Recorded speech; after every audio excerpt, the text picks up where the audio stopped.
So hello everybody. तो आज की शानदार क्लास में आप सभी का स्वागत है। आज की शानदार क्लास में हम लोग 2023 के करंट अफेयर्स के क्वेश्चंस को डिस्कस करेंगे और इस वीडियो के माध्यम से हम लोग दो टॉपिक को कवर करेंगे। यानी कि पहला टॉपिक बनेगा हमारा पुरस्कार और सम्मान, ठीक है। दूसरा टॉपिक हम लोग डिस्कस करेंगे मेला महोत्सव समिट, ठीक है। ये दो टॉपिक हैं जो कि हम लोग इस वीडियो के माध्यम से डिस्कस करेंगे। जो लोग एसएससी जीडी की तैयारी कर रहे हैं उनके लिए इंपॉर्टेंट वीडियो बनेगा, ठीक है। अब मेरी बात को पहले ध्यान से सुनना है दोस्तों। मैंने एसएससी जीडी का जो 20 फरवरी और 21 फरवरी का एग्ज़ाम हुआ था उसमें जो जीएस का पैटर्न पूछा गया था, तो दोस्तों उसमें सबसे ज़्यादा आपको बता दूं कि पुरस्कार से क्वेश्चंस पूछे जा रहे थे, मेला से पूछे जा रहे थे, ठीक है, लोक नृत्य से पूछे जा रहे थे, समिट से पूछे जा रहे थे। उसी के पॉइंट ऑफ व्यू से मैं ये वीडियो लेकर आया हूँ। तो वीडियो को शुरू से लेकर अंत तक जरूर देखिएगा। अगर सेशन अच्छा लगे तो चैनल को सब्सक्राइब जरूर करिएगा और लाइक कमेंट शेयर जरूर करिएगा। तो पहला क्वेश्चन हमारा बनेगा कि किसे उनके परोपकारी कार्यों के लिए 2023 USISPF ग्लोबल लीडरशिप अवार्ड दिया गया है? तो नीता अंबानी को दिया गया है उनके परोपकारी कार्यों के लिए। तो हमारा इसका सी ऑप्शन क्लियर आंसर हो जाएगा। और इमेज में भी आप देख पा रहे होंगे कि Nita Ambani receives 2023 global leadership award for philanthropy, ठीक है। उनके परोपकारी कार्यों के लिए ग्लोबल लीडरशिप अवार्ड दिया गया है। हर एक क्वेश्चंस के साथ हम लोग इमेज को जरूर देखते हुए चलेंगे। अगला क्वेश्चन बनेगा कि किसने 8वीं बार फुटबॉल के प्रतिष्ठित पुरस्कार यानी कि बैलन डी और पुरस्कार जीता है? तो किसको दिया गया है या किसने जीता है? तो लियोन मेसी ने जीता है। तो हमारा इसका डी ऑप्शन क्लियर आंसर हो जाएगा, क्योंकि ये 8वीं बार इन्होंने ये फुटबॉल के क्षेत्र में ये पुरस्कार जीता है। तो जाहिर सी बात है कि क्वेश्चंस इंपॉर्टेंट बनेगा। तो डी ऑप्शन इसका क्लियर आंसर हो जाएगा। इमेज में भी आप देख पा रहे होंगे कि मेसी विंस रिकॉर्ड 8 बैलन डी और पुरस्कार। और साथ ही साथ अगर हम लोग बात करें कि महिलाओं के क्षेत्र में किसको दिया गया है, तो बोनमती को दिया गया है, ठीक है। तो ये भी आपको याद रखना है, ठीक है। ये लियोन मेसी का आप फोटो देख पा रहे होंगे और ये बोनमती राय जी हैं, ठीक है। तो महिलाओं में इनको दिया गया है और पुरुषों में इनको 8वीं बार इन्होंने बैलन डी और पुरस्कार जीता है। अब अगला क्वेश्चन बनेगा कि किसे दूसरे रोहिणी नैयर पुरस्कार से सम्मानित किया गया है? इंपॉर्टेंट क्वेश्चंस बनेगा। तो इसका हमारा राइट आंसर हो जाएगा दोस्तों, यानी कि दीनानाथ राजपूत को दिया गया है। तो इसका हमारा बी ऑप्शन क्लियर आंसर हो जाएगा, ठीक है। इमेज में भी आप देख पा रहे होंगे कि दीनानाथ राजपूत अवार्डेड रोहिणी नैयर पुरस्कार, ठीक है। और इसके बाद अगला क्वेश्चन है हमारा कि भारतीय मूल की किस महिला ने ब्रिटिश अकादमी पुस्तक पुरस्कार जीत लिया है? तो ब्रिटिश अकादमी पुस्तक पुरस्कार की बात कर रहा है तो नंदिनी दास ने जीता है, ठीक है। यह नंदिनी दास को दिया गया है। तो हमारा इसका सी ऑप्शन क्लियर आंसर हो जाएगा। और इमेज में भी आप देख पा रहे होंगे, तो यानी कि कर्टिंग इंडिया पुस्तक के लिए ये पुरस्कार इनको दिया गया है। उसके बाद अगला क्वेश्चन बनेगा कि किसे केरल ज्योति पुरस्कार प्रदान किया गया है? तो केरल सरकार द्वारा ये पुरस्कार दिया गया है। तो किसको दिया गया है? तो टी पद्मनाभन को दिया गया है। तो हमारा इसका डी ऑप्शन क्लियर आंसर हो जाएगा कि केरल ज्योति पुरस्कार से इनको सम्मानित किया गया है पी पद्मनाभन को। ये एक राइटर हैं, ठीक है, लेखक हैं एक, ठीक है। क्वेश्चन बनेगा हमारा अगला कि 19वां कलाकार पुरस्कार किसको दिया गया है? तो अपोलिनारिस डिसूजा को दिया गया है। तो ए ऑप्शन हमारा इसका क्लियर आंसर हो जाएगा। और इमेज में भी आप देख पा रहे होंगे, ठीक है, ये अपोलो डिसूजा जी हैं जो कि इनको 19वां कलाकार पुरस्कार से सम्मानित किया गया है।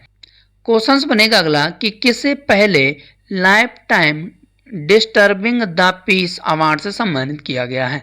तो सलमान रुश्दी को सम्मानित किया गया है life time disturbing the peace award से। तो ए ऑप्शन हमारा इसका क्लियर आंसर हो जाएगा। इमेज में भी आप देख पा रहे होंगे कि सलमान रुश्दी को first ईवर life time disturbing the peace award से इनको सम्मानित किया गया है, ठीक है। हर एक क्वेश्चंस के साथ इमेज को जरूर देखते हुए चलेंगे। अगला क्वेश्चंस कह रहा कि किसने मिस यूनिवर्स 2023 का खिताब जीता है? इंपॉर्टेंट क्वेश्चंस बनेगा। तो इसका हमारा राइट आंसर हो जाएगा, यानी कि सेनिस पाल्सिओस ने जीता है मिस यूनिवर्स 2023 का खिताब। तो सी ऑप्शन हमारा इसका क्लियर आंसर हो जाएगा। ठीक है, इमेज में भी आप देख पा रहे होंगे। ठीक है, इनका फोटो आप। इसके बाद अगला क्वेश्चन कह रहा है कि इंदिरा गांधी पीस प्राइज 2022 किसको दिया गया। 2022 की बात कर रहा है कि 2022 किसको दिया गया इंदिरा गांधी शांति पुरस्कार। तो इसका हमारा राइट आंसर हो जाएगा दोस्तों, यानी कि कोविड-19 योद्धाओं को दिया गया है। तो इसका हमारा सी ऑप्शन क्लियर आंसर हो जाएगा। ठीक है, इमेज में भी आप देख पा रहे होंगे कि Indira Gandhi peace prize presented to कोविड-19 वॉरियर्स। ठीक है, और इसके बाद हमारा अगला टॉपिक बनेगा कि समिट, कॉन्फ्रेंस, महोत्सव, इवेंट्स वगैरह। ठीक है, ये सेकेंड टॉपिक है। तो सेकेंड टॉपिक का हमारा पहला क्वेश्चन बनेगा कि खेलो इंडिया यूथ गेम्स 2023 का आयोजन कहाँ पर किया गया है। तो कहाँ पर किया गया है, तो राइट आंसर हो जाएगा इसका हमारा, यानी कि तमिलनाडु में।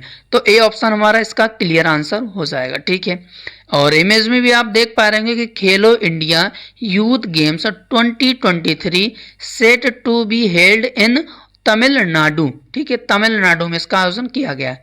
क्वेश्चन अगला कह रहा है कि किस शहर में एक साथ 1500 तबला वादकों ने एकत्र होकर गिनीज वर्ल्ड रिकॉर्ड बनाया है। तो ये जाहिर सी बात है कि गिनीज वर्ल्ड रिकॉर्ड बनाया है, तो ये इंपॉर्टेंट क्वेश्चंस बनेगा।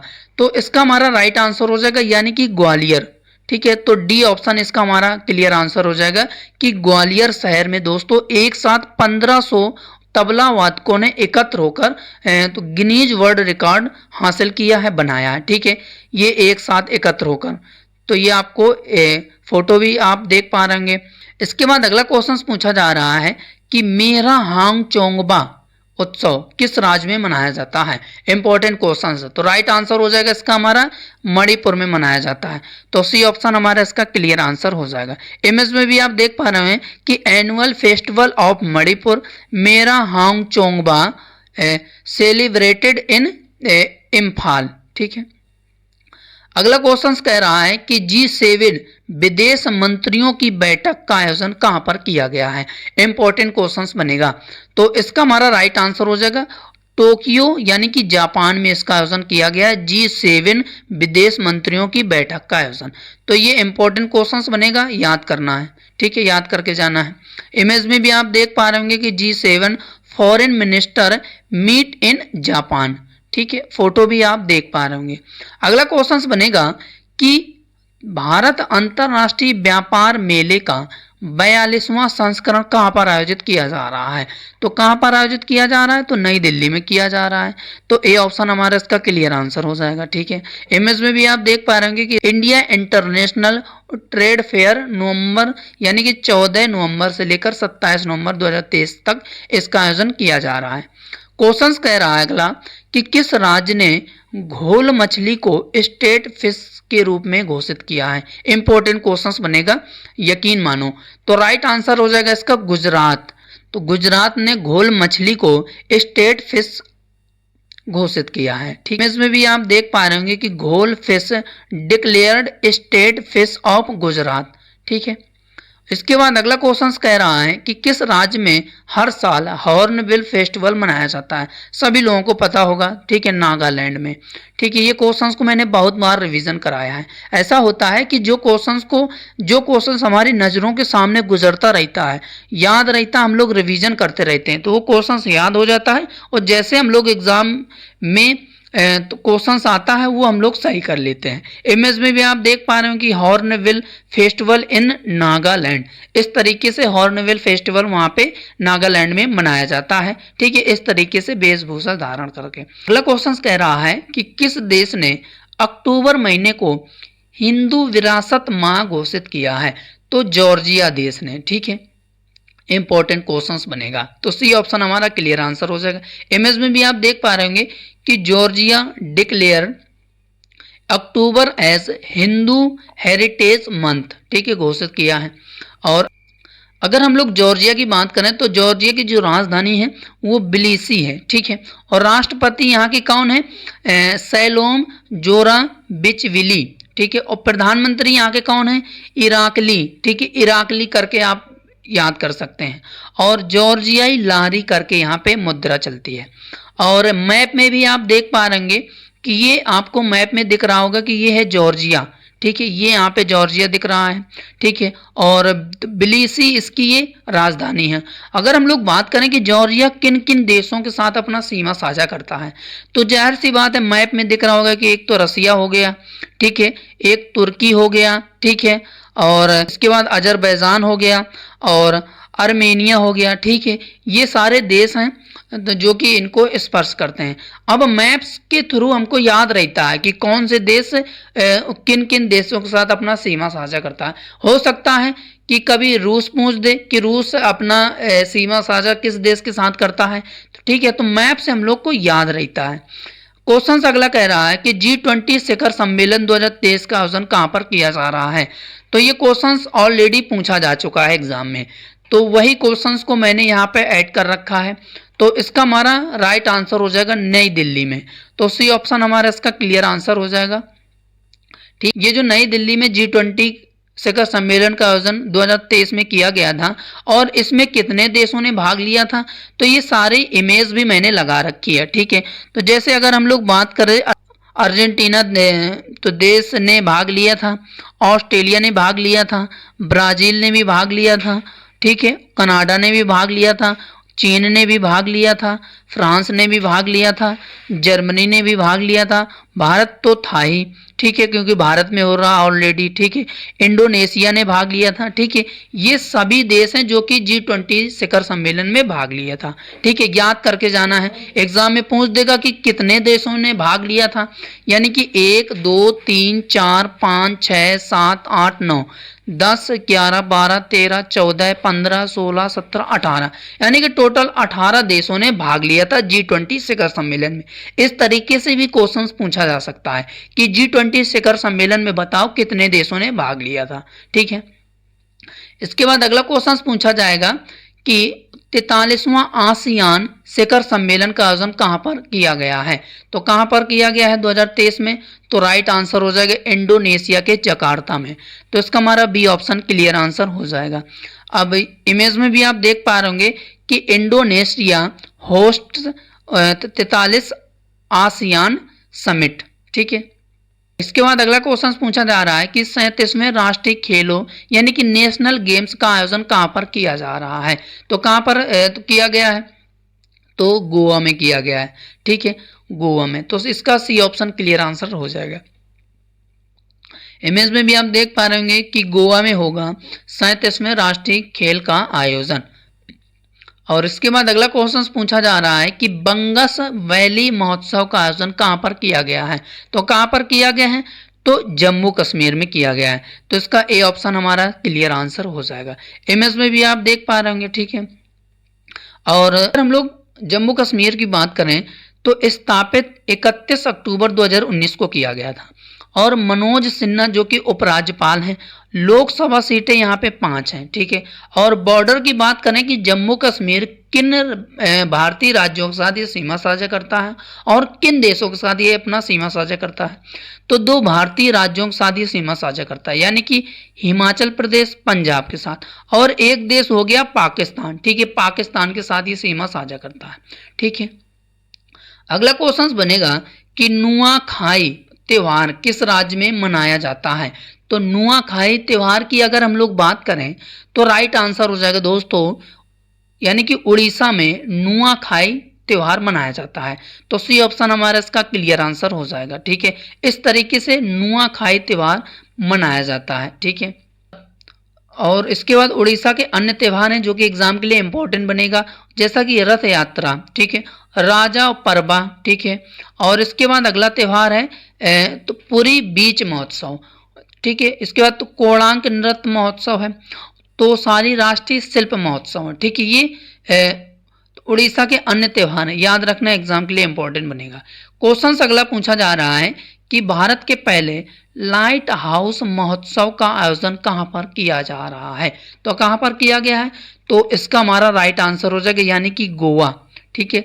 तो सी ऑप्शन हमारा क्लियर आंसर हो जाएगा। इमेज में भी आप देख पा रहे होंगे कि India's first light house festival begin in Goa. इसके बाद अगला क्वेश्चन पूछा जा रहा है कि जनवरी 2023 में किस राज्य के जेलियांगरोंग समुदाय ने गान नगई त्योहार मनाया है। इंपॉर्टेंट क्वेश्चन है। तो इसका हमारा राइट आंसर हो जाएगा दोस्तों, यानी कि ऑप्शन सी मणिपुर में। मणिपुर ने गान नगई त्योहार को मनाया है। तो इसका हमारा सी ऑप्शन क्लियर आंसर हो जाएगा। ठीक है, इमेज में भी आप देख पा रहे होंगे। ठीक, इस तरीके से त्योहार मनाया जा रहा है, तो गान नगई त्योहार, ठीक है, जो कि मणिपुर में इसका आयोजन किया गया है। ठीक है, यानी कि गान नगई त्योहार मणिपुर के प्रमुख त्योहारों में से एक है, जो हर साल फसल की कटाई के बाद मनाया जाता है। और इसके बाद अगर हम लोग मणिपुर की बात करें तो राज्यपाल यहाँ के ला गणेशन है, मुख्यमंत्री एन बीरेन सिंह है, और स्थापना कब की गई थी तो 21 जनवरी 1972 को की गई थी। ठीक है, और बॉर्डर की बात करें तो 3 राज्यों के साथ ये सीमा साझा करता है, नागालैंड, असम, मिजोरम। ठीक है, और एक देश म्यांमार से अपना सीमा साझा करता है। मैप में अगर हम लोग बात करें तो यहाँ पे मणिपुर दिख रहा होगा आपको। ठीक है, इस तरीके से यहाँ पे ये मणिपुर आपको दिख रहा होगा, और राजधानी इम्फाल है इसकी, और म्यांमार ये आपको यहाँ पे दिख रहा होगा। ठीक है, ये म्यांमार है, तो म्यांमार के साथ ही अपना सीमा साझा करता है। ठीक है, और इसके बाद अगला क्वेश्चन है। अगला क्वेश्चन पूछा जा रहा है कि किसने अंतर्राष्ट्रीय पतंग महोत्सव का उद्घाटन किया है। तो किसने किया है अंतर्राष्ट्रीय पतंग महोत्सव का उद्घाटन। तो इसका राइट आंसर हो जाएगा हमारा, यानी कि भूपेंद्र पटेल। तो सी ऑप्शन हमारा इसका क्लियर आंसर हो जाएगा। इमेज में भी आप देख पा रहे होंगे कि इंटरनेशनल काइट फेस्टिवल 2023 बिगेंस इन अहमदाबाद में। ठीक है, इसका आयोजन किया गया है, और उद्घाटन गुजरात के मुख्यमंत्री भूपेंद्र सिंह पटेल ने 8 जनवरी को अहमदाबाद में इसका उद्घाटन किया है इस महोत्सव का। अगर हम लोग गुजरात के अन्य महोत्सव की बात करें तो कच्छ रण महोत्सव मनाया जाता है, मुडेरा नृत्य महोत्सव मनाया जाता है, सप्तक संगीत उत्सव मनाया जाता है। ठीक है, ये सारे महोत्सव आपको याद करना है। ठीक है, और नृत्य की बात करें कि गुजरात के जो प्रमुख नृत्य हैं, गरबा, डांडिया और तिप्पानी ज्यूरिन, भवई, गिद्दा। ठीक है, ये नृत्य हैं इम्पोर्टेंट। और ये देखो, जो गिद्दा डांस पूछा गया था कि गिद्दा नृत्य कहाँ का है, तो गुजरात का है। ये क्वेश्चन किस में पूछा गया था, आरआरबी जेई में पूछा गया था, 2014 को एग्जाम में पूछा गया था। ठीक है, अगला क्वेश्चन पूछा जा रहा है कि छेर छेरा महोत्सव किस राज्य में मनाया जाता है। तो छेर छेरा महोत्सव किस राज्य में मनाया जाता है, तो इसका हमारा राइट आंसर हो जाएगा, यानी कि छत्तीसगढ़। अगर सेशन अच्छा लग रहा है तो लाइक, कमेंट, सब्सक्राइब जरूर करिएगा। अब इमेज में भी आप देख पा रहे होंगे कि ये छत्तीसगढ़ के CM celebrated traditional Chher Chhera festival in Raipur में इसका आयोजन किया गया है। ठीक है, छत्तीसगढ़ के रायपुर में। अगला क्वेश्चन पूछा जा रहा है कि प्रसिद्ध जल्लीकट्टू महोत्सव किस राज्य में आयोजित किया जाता है। तो किस राज्य में आयोजित किया जाता है जल्लीकट्टू, तो तमिलनाडु में। तो इसका हमारा डी ऑप्शन क्लियर आंसर हो जाएगा। ठीक है, और इमेज में भी आप इस तरीके से देख पा रहे होंगे, और ये इस तरीके से मनाया जाता है कि जो बैल होते हैं जो बेकाबू में नहीं लाए जा सकते, तो उनका एक त्यौहार होता है, उसको एक फेस्टिवल में बेकाबू करने के लिए ये त्यौहार मनाया जाता है वहाँ पे। तो दोस्तों ये रहे 2 टॉपिक मोस्ट इम्पॉर्टेंट क्वेश्चंस के, जो कि आपके एग्जाम के लिए इम्पोर्टेंट बनेगा, और यही क्वेश्चंस हैं जो कि एग्जाम में छपे हुए मिलेंगे। तो अगर सेशन अच्छा लगा हो तो चैनल को लाइक, कमेंट, सब्सक्राइब जरूर करिएगा, और इसका जो पीडीएफ है मैं टेलीग्राम चैनल पे शेयर कर दूंगा, तो एक बार इस पीडीएफ को रिवीजन जरूर करिएगा। और टेलीग्राम का लिंक मैं डिस्क्रिप्शन बॉक्स पर ऐड कर दूंगा, तो वहां से जाके आप क्लिक करेंगे तो आपको टेलीग्राम चैनल पे ये पीडीएफ मिल जाएगा। तो अगर सेशन अच्छा लगा हो तो चैनल को सब्सक्राइब, लाइक, कमेंट जरूर करिएगा। अगली क्लास पर मिलेंगे, तब तक के लिए जय हिंद, जय भारत।